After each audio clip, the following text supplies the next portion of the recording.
Bien-aimés du Seigneur, loué soit Jésus-Christ. L'évangile de ce dimanche fait suite à l'extrait lu dimanche dernier.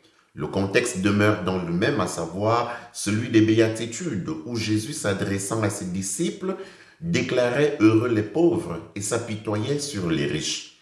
Je rappelle au passage que le pauvre ou le riche n'est pas une personne, mais un état d'esprit, une attitude, un comportement. Prolongeant donc cette méditation sur les béatitudes, la phrase « Soyez miséricordieux comme votre Père est miséricordieux » est le point nodal qui permet de comprendre tout le discours de Jésus qui, en réalité, est une charte sur la non-violence chrétienne. Qu'est-ce que la miséricorde dans la Bible hébraïque? En hébreu, le terme miséricorde correspond à plusieurs mots et expressions. Mais nous faisons le libre choix de nous arrêter juste sur le verbe raham, qui signifie avoir des entrailles de mère. À partir de la même racine, on forme le substantif rachem, qui signifie utérus. Raham évoque donc plutôt un sentiment maternel, ce qu'une mère ressent pour ses enfants, et par extension un père. On le traduit souvent par avoir compassion, faire miséricorde. Il s'emploie souvent aussi avec Dieu pour sujet qui a compassion pour son peuple infidèle. Être miséricordieux dans ce sens ne résulte pas des prescriptions extérieures, mais participe de ce qui définit ontologiquement notre être à l'image de Dieu et à sa ressemblance.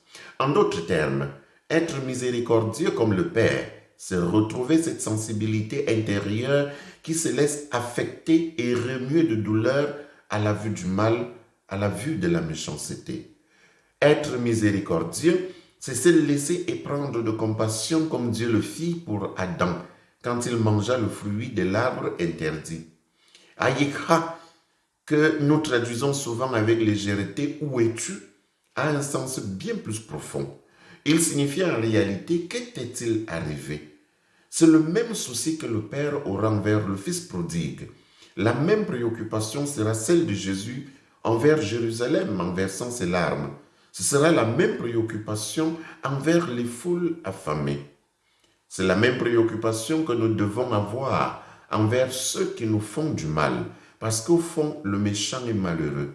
Il a besoin de notre amour, il a besoin de notre miséricorde pour guérir. Être miséricordieux, c'est avoir une âme sensible à la souffrance et y remédier par l'amour dont l'expression la plus haute est le pardon.